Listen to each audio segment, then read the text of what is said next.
Morning student. संस्कार Bharti college के digital platform पे एक बार फिर मैं आपका स्वागत है। बच्चों, पिछली कक्षाओं में हमने राष्ट्रीय आय से जुड़ी हुई कॉन्सेप्ट पढ़े।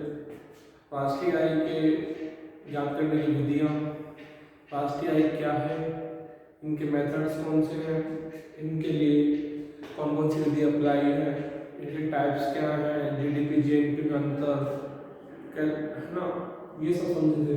और ये दो प्रकार से हम कैलकुलेट करने की कोशिश की थी, एक जोग्राफिकली और एक पॉलिटिकली, देश की बाउंड्री में, और एक भौतिक रूप से। हम अलग अलग तरीके से राष्ट्रीय आय की कैलकुलेशन करने का प्रयास किया और इनके एग्रीगेट्स पढ़े, जुड़े हुए छोटे मोटे समस्या थे, उनके बारे में स्टडी की।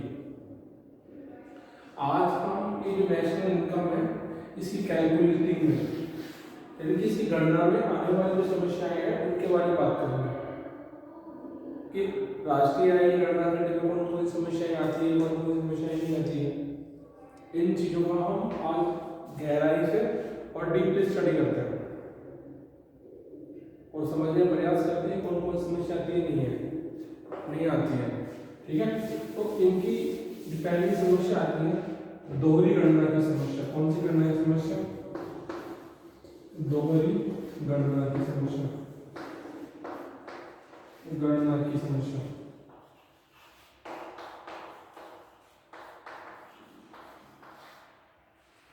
देखो, राष्ट्रीय आय की गणना करते समय पहली समस्या आती है डबल काउंटिंग की। कौन सी काउंटिंग की? डबल काउंटिंग की समस्या। जैसे भारत जैसे विकासशील देश में राष्ट्रीय आय ज्ञात करते समय हम दो विधियों का उपयोग करते हैं। तीन विधियां होती है, एक होती है आय विधि, दूसरा व्यय विधि, तीसरी उत्पाद विधि। इन विधियों का उपयोग करते हैं गणना करते समय।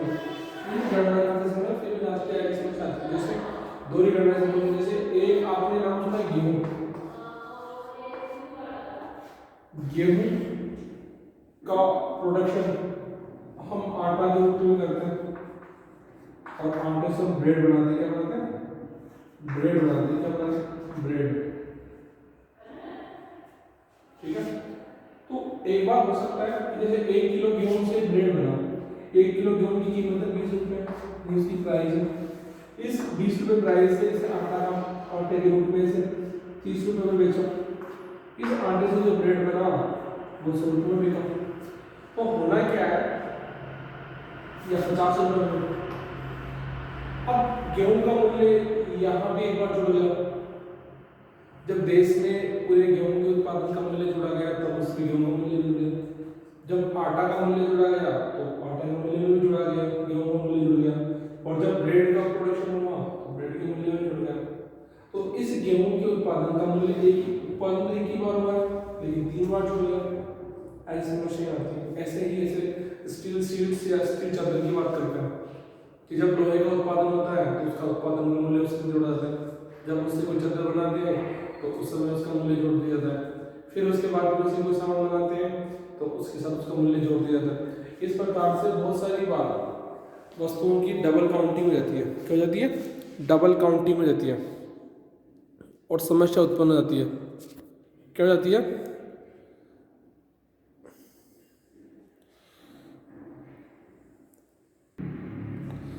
हाँ, तो दोहरी गणना की समस्या उत्पन्न हो जाती है। अब इसमें हुआ कि गेहूं का मूल्य यहाँ भी जुड़ गया, यहाँ भी जुड़ गया, यहाँ भी जुड़ गया।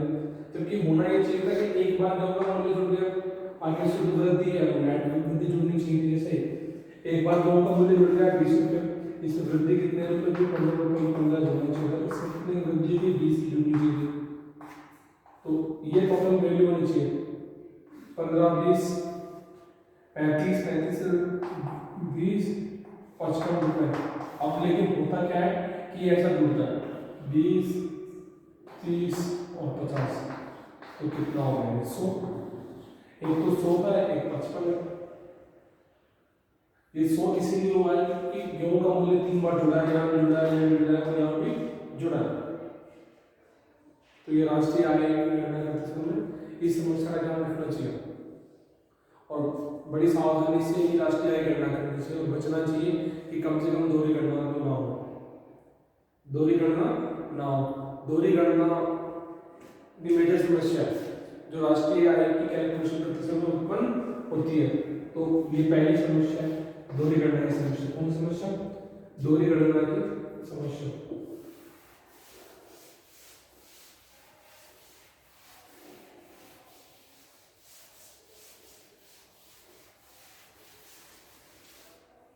दूसरा गैर मौद्रिक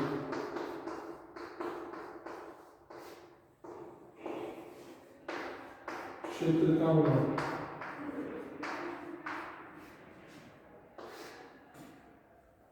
देखो आज भी गांव में वस्तु विनिमय पाया जाता है, वस्तु विनिमय अर्थात वस्तु के बदले वस्तु, वस्तु के बदले वस्तु। जैसे किसी व्यक्ति को गाय चाहिए तो दूसरा व्यक्ति उसे 5 बोरियां अनाज के लिए उसे गाय प्राप्त करता है। किसी व्यक्ति को घर बनाना है तो बनाने वाले को सालों का अनाज देते हैं, वो उसके पास कारीगरी का काम करता है। जितने अल्प विकसित अर्थव्यवस्था या क्षेत्र होंगे वहां पर वस्तु विनिमय उतना ही अधिक होता है। आज भी भारत के ग्रामीण क्षेत्रों में वस्तु विनिमय था। इस कारण से राष्ट्रीय आय की गणना करने में समस्या थी। क्यों? क्योंकि गैर मुद्रा के जो वस्तु विनिमय होता है उससे वस्तु का सही मूल्य का आकलन नहीं कर सकते। तो गैर मौद्रिक क्षेत्र का होना, क्योंकि बिना मुद्रा के आर्थिक गतिविधियां होती है और उन आर्थिक गतिविधियों को का सही आकलन नहीं कर सकते, आकलन नहीं कर सकते। इसके कारण से राष्ट्रीय आय गणना करने में समस्या आती है। नेक्स्ट शिक्षा। देखो शिक्षा सब जगह समस्या को घटाने वाली एक रोशनी है। जिस देश में जितना अधिक शिक्षा का प्रसार होगा राष्ट्रीय आय गणना उतनी अच्छी सटीक होगी। जिस देश में शिक्षा जितनी ज्यादा होगी उतना ही राष्ट्रीय आय की गणना करने में समस्या आती है। क्यों? क्योंकि अशिक्षित व्यक्ति राष्ट्रीय आय के संबंध में या अपनी आय के संबंध में सटीक आंकड़े नहीं देता। आप सब लोग जानते हैं कि हमारे जिस देश में हम जहाँ रहते हैं वहाँ पर पढ़े लिखे अनपढ़ छोट पढ़े लिखे लोग से डाटा नहीं देते हैं। जैसे एक बिजनेसमैन से पूछा जाए कि आपकी इनकम क्या है तो वो कहता है कि साहब इतने ही पैसे आते हैं जितना घर चले जाए। लेकिन एक दूसरे आदमी से पूछे जाए इसके पास कुछ नहीं है, बोले क्या है, बोले कि सर भगवान की दया से अच्छा चल रहा है। तो मेरा कहने का मतलब ये है कि यहाँ दोनों ने सही नहीं कहा। बिजनेसमैन जो लाखों रुपए कमाता है, करोड़ों रुपए कमाता है, वो सही बात नहीं कह रहा क्योंकि वो सही इनकम नहीं बताएगा, टैक्स देना पड़ेगा। दूसरा व्यक्ति जिसका कुछ नहीं है वो अपनी इज्जत झूठी सम्मान के लिए बड़ा चढ़ा के बता रहा है। जब ऐसी स्थिति होती है तो आंकड़ों का मिलना सही नहीं है। और दूसरा ये कि अनपढ़ व्यक्ति अपनी राष्ट्रीय आय की अपनी आय के बारे में कैलकुलेशन सही नहीं रख पाता कि वो कितना कमाता है कितना खर्च करता है। अगर वो कमाई का लेखा जोखा रखे तो इतनी समस्या ही उत्पन्न ना हो। तो अशिक्षा का होना भी हमारे लिए एक बड़ी समस्या है। ठीक है, आय व व्यय का हिसाब नहीं रखना।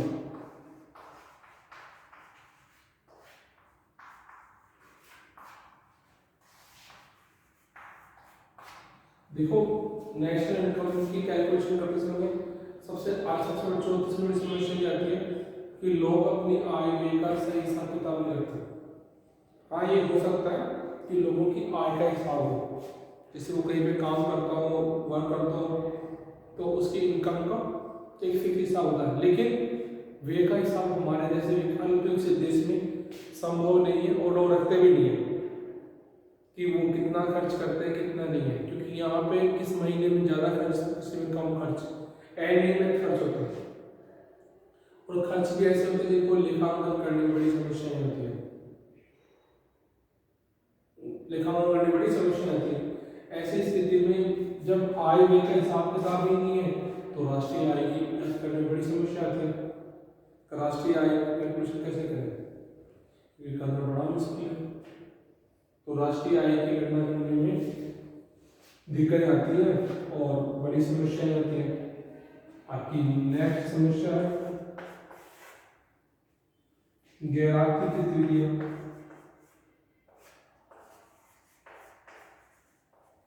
गैर आर्थिक गतिविधियां कौन सी गतिविधियां? गैर आर्थिक।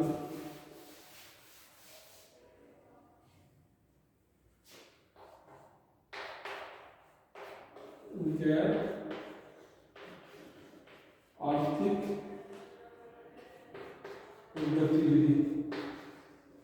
विधियां। देखो आर्थिक क्रियाओं को दो प्रकार में बांटा। एक गतिविधि सॉरी क्रियाओं को दो भागों में बांटा है, आर्थिक क्रियाएं और गैर आर्थिक क्रियाएं। आर्थिक क्रियाएं वे क्रियाएं जिनसे पैसा आता हो, गैर आर्थिक गतिविधियां एक क्रियाएं वे क्रियाएं जिनसे पैसा नहीं आता हो, पैसा आता हो। ठीक है, तो हमारे अर्थशास्त्र में गैर आर्थिक गतिविधियों का कोई योगदान नहीं है, लेकिन फिर भी ये आर्थिक रूप से सक्षम है। कुछ देशों में इसके मूल्य को शामिल करते हैं, कुछ देशों में नहीं, और इनका बड़ा योगदान है।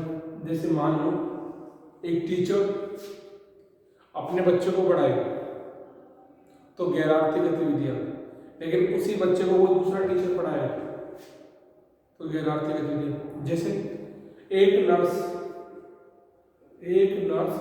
किसी दूसरे बच्चे के पट्टी करे तो उसके द्वारा किया गया कार्य आर्थिक क्रिया, लेकिन वही नर्स अपने बच्चे को पट्टी करे तो गैर आर्थिक गतिविधि। इसके संदर्भ में एक प्रसिद्ध अर्थशास्त्री रॉबर्टसन कहते हैं कि एक कंपनी का मालिक, एक एग्जाम्पल दूं आपको, एक कंपनी का मालिक अपने कर्मचारी या अपने काम करने वाली एक महिला को 6,000 रुपये, काम करने वाली महिला को, ऑफिस संभालने वाली महिला को 6,000 रुपये देता है। ये मंथली पेमेंट करता है,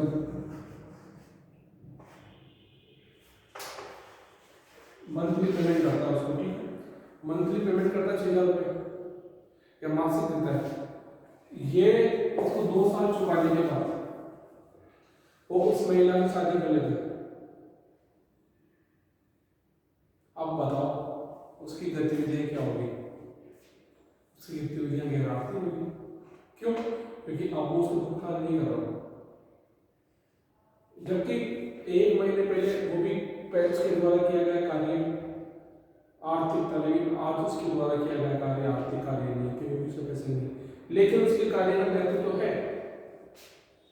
अमेरिका जैसे देश में महिलाओं के द्वारा घर के किए गए कार्य को राष्ट्रीय आय में शामिल करते हैं, जबकि भारत जैसे देश में महिलाओं के द्वारा किया गया गैर आर्थिक कार्य को राष्ट्रीय आय में शामिल नहीं करते।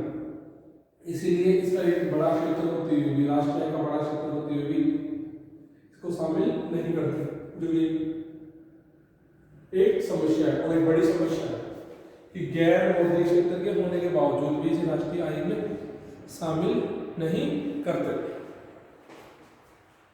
नेक्स्ट है अनैतिक क्रियाएं। अनैतिक क्रियाएं देखो, अनैतिक क्रियाओं के अंतर्गत कालाबाजारी, सट्टेबाजी, वेश्यावृत्ति या समाज के खिलाफ जो की जाने वाली गतिविधियां हैं, इन गतिविधियों से जो अर्जित आय होती है उसको राष्ट्रीय आय में शामिल नहीं करता है, लेकिन सही अर्थों में ये उस व्यक्ति की जो इन क्रियाओं में लिप्त है उनकी आय को बढ़ाता है, या समाज की कुछ वर्ग की इनकम को बढ़ाता है। तो कुछ विद्वानों का मानना है कि जब ये लोगों की इनकम बढ़ाते हैं तो उस राष्ट्रीय आय में शामिल करना चाहिए। क्योंकि भारत जैसे देश में जितनी भी अनलीगल एक्टिविटीज हैं उनसे अर्जित आय को राष्ट्रीय आय में शामिल नहीं करते हैं, जो कि एक समस्या है, एक समस्या है, एक समस्या है। नेक्स्ट, विशिष्टीकरण का भाव।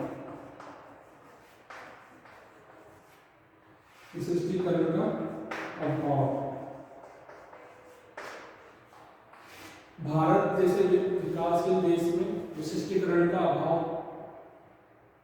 पाया जाता है। जिन देशों में विशिष्टीकरण पाया जाता है वहां पर राष्ट्रीय आय सरलता से ज्ञात किया जा सकता है, लेकिन भारत जैसे देशों में विशिष्टीकरण का अभाव है, जिसके कारण राष्ट्रीय आय की गणना करने में दिक्कत आए। जैसे अगर किसान सिर्फ किसानी करे, डॉक्टर सिर्फ पढ़ाए, इंजीनियरिंग सिर्फ भवन निर्माण करे या तकनीकी कार्य करे, कारपेंटर सिर्फ कारपेंटरी काम करे, कुम्हार से बर्तन बनाए, है ना, इस प्रकार से अगर ये लोग विशिष्टीकरण प्राप्त कर ले तो राष्ट्रीय आय की गणना करने में समस्याएं नहीं आएगी। लेकिन भारत में सब ऑलराउंडर है, अपने आप को ऑलराउंडर समझते हैं, जबकि एक्सपर्ट नहीं है। और एक्सपर्ट होते तो दिक्कत, जैसे एक किसान है वो खेत पे भी काम कर लेता है और जरूरत पड़ने पर मजदूरी भी कर लेता है। एक टीचर है, बच्चों को पढ़ाता भी है और सुबह शाम अपने घर का काम भी करता है, अपने खेत पे भी काम करता है। तो उसके द्वारा दोहरे कार्य किए जा रहे हैं, जिससे उसकी आय का सही अनुमान नहीं लगा पा रहा कि उसे कितनी आय खेती से प्राप्त हो रही है, कितनी आय पढ़ाने से प्राप्त हो रही है। तो ऐसी समस्याएं देश के सामने आती हैं, दोहरी गणना की समस्या। क्यों? क्योंकि विशिष्टीकरण का अभाव है। हमारे यहाँ पे इंजीनियर सुबह शाम साइकिल रिपेयर करता है, पैसे चाहिए उसे, और दिन में इंजीनियरिंग करता है। एक डॉक्टर घर जाने के बाद प्रैक्टिस करता है, अपनी खुद की प्रैक्टिस करता है। वकील घर जाने के बाद खेत में काम करता है। तो ये क्या है? विशिष्टीकरण का अभाव। वो ऑलराउंडर बनने की कोशिश करते हैं और ऑलराउंडर बनने से समस्या उत्पन्न होती है। तो ये समस्या है विशिष्टीकरण का अभाव। अगर विशिष्टीकरण हो तो समस्याएं नहीं आएगी।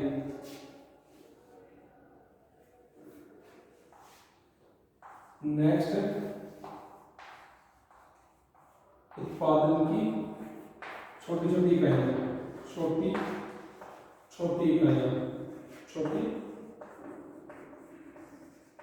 इकाइयां। देखो, इन अल्प विकसित देशों में उत्पादन की छोटी छोटी इकाइयां होती है और ये इकाइयां इतनी छोटी होती है, इनके द्वारा किया जाने वाला उत्पादन राष्ट्रीय आय में जोड़ नहीं पाता। आज भी गांव में बहुत सारा उत्पादन है जो कृषि मंडी तक नहीं पहुंच पाता। क्यों? क्योंकि उनके पास सीमांत भूमि है और सीमांत भूमि का कारण वो अपने आवश्यकता के अनुसार जितना जरूरत है उतना उपभोग को वो रख लेता है, जिसके कारण से वो पहुंच नहीं पाता। और आज भी हमारे गांव में छोटे छोटे लघु उद्योग है, कुटीर उद्योग है, उनके द्वारा किया जाने वाला उत्पादन राष्ट्रीय उत्पादन का हिस्सा नहीं बन पाता, जिस कारण से वो राष्ट्रीय आय में शामिल नहीं हो पाती। तो छोटी छोटी उत्पादन छोटी छोटी इकाइयों का होना भी राष्ट्रीय आय के लिए एक समस्या है, गणना करने में समस्या है, उसकी गणना करने में आने वाली समस्या है।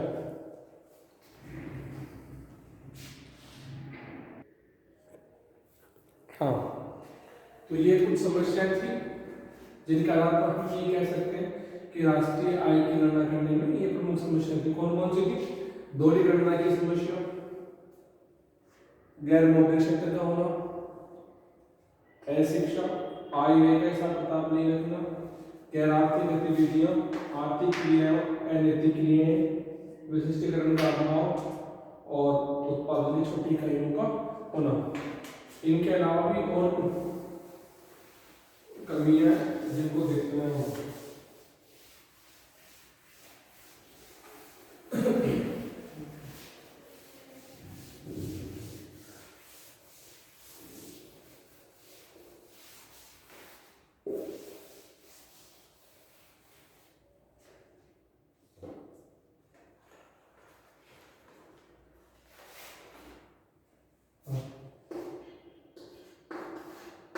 सही जानकारी का अभाव, जानकारी का अभाव। देखो भारत जैसे विकासशील देश में सही जानकारी का मिलना बड़ा मुश्किल है। जब सही जानकारी मिलना मुश्किल होता है तो राष्ट्रीय आय की गणना करने में बड़ी समस्या आती है। यहाँ तो एक व्यक्ति का चरित्र समय के अनुसार आदमी को बदलता रहता है। सुबह गणना करने वाले आए तो व्यक्ति कहता है कि हमारे पास कुछ है ही नहीं, साहब आप घर दे जाओ, घर बना जाओ। दोपहर बाद में उसी लड़कियों को देखने वाले आए तो बोलते साहब बेटा जो जयपुर जॉब करता है 20,000 कमाता है महीने में, जबकि वो लड़का बेरोजगार है। तो उस फैमिली का रिएक्शन सुबह और शाम में अंतर आ गया। तो आप सोचो ऐसी स्थिति में सही आंकड़े कहाँ से मिलेंगे। तो भारत जैसे देशों में सही आंकड़ों की सही जानकारी का अभाव होता है, जिसके कारण राष्ट्रीय आय की समस्या का सामना करना पड़ता है। पिछड़े क्षेत्र भारत जैसे विकासशील देश में आज भी ग्रामीण क्षेत्र में काफी पिछड़े हुए क्षेत्र है।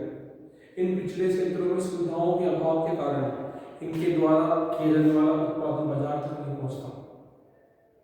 आज भी हजारों किसान अपना सामान मंडी में बेचना चाहते हैं, माल बेच मंडी बेच देते हैं, लेकिन सरकारी तंत्र की लापरवाही, अव्यवस्थाओं के कारण वो अपना उत्पादन सामान मंडी में नहीं बेच पाते हैं। तो जिनके कारण से जब बेच नहीं पाते हैं तो वो राष्ट्रीय आय का हिस्सा बन पाते हैं, जिसके कारण राष्ट्रीय आय की गणना में कमी आती है और ऐसा लगता है कि राष्ट्रीय आय कम है, जबकि उनके द्वारा किया जाने वाला उत्पादन तो है। ये ऐसी समस्या थी। ठीक है, आज हमने समस्या के बारे में पढ़ा। एक छोटा सा कॉन्सेप्ट है वो देख लेते हैं, ग्रीन जीडीपी।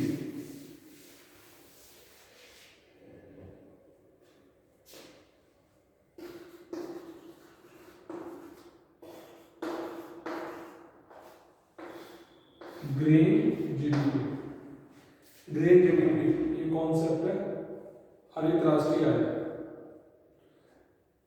इसका सामान्य मतलब कि सकल जीएनपी माइनस पर्यावरण को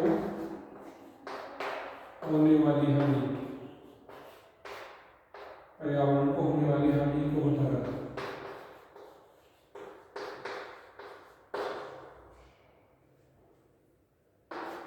ग्रीन जीडीपी का मतलब होता है कि जो देश की जीएनपी है उनमें से एक वर्ष के अंदर पर्यावरण को जितना नुकसान होगा उसके मूल्य को घटा दिया जाए तो हमारे पास ग्रीन जीएनपी मिलेगा। वर्तमान में सस्टेनेबल डेवलपमेंट के कॉन्सेप्ट पर आधारित है। इस आधार पे है कि हम जीडीपी को कैलकुलेशन करते समय इस बात का विशेष ध्यान रखा जाए कि बढ़े हुए उत्पादन से प्रकृति को कितना नुकसान हुआ है, नहीं हुआ। तो सामान्य शब्दों में कहूँ तो जो ग्रीन जीडीपी है वो प्राप्त करने के लिए जीडीपी माइनस पर्यावरण, ग्रीन जीडीपी में अगर प्राप्त करना है तो जो जीडीपी है उसमें पर्यावरण को होने वाली हानि, पर्यावरण को होने वाली हानि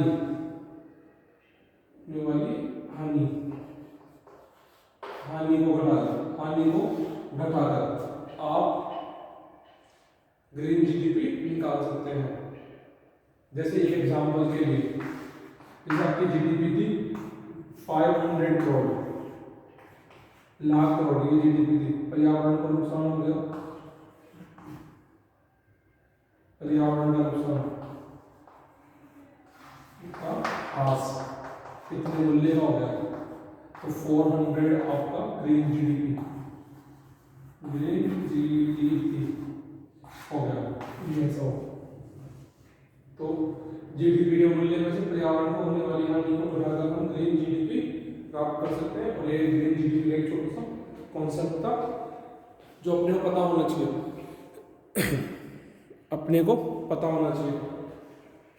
इस प्रकार से आप ग्रीन जीडीपी कैलकुलेट कर सकते हो। क्या कर सकते हो? ग्रीन जीडीपी कैलकुलेट कर सकते हो। ये ग्रीन जीडीपी का एक कॉन्सेप्ट है, ठीक है। इस प्रकार से आज हमने राष्ट्रीय आय की समस्याएं पढ़ी और ग्रीन जीडीपी का कॉन्सेप्ट पढ़ा। नेक्स्ट क्लास में हम जीएनपी और कल्याण में संबंध पढ़ेंगे। आशा और उम्मीद है कि आपको ये वीडियो लेक्चर पसंद आया होगा। आप घर रहें, मन लगा के पढ़ें। Stay home and safe. Thank you, धन्यवाद।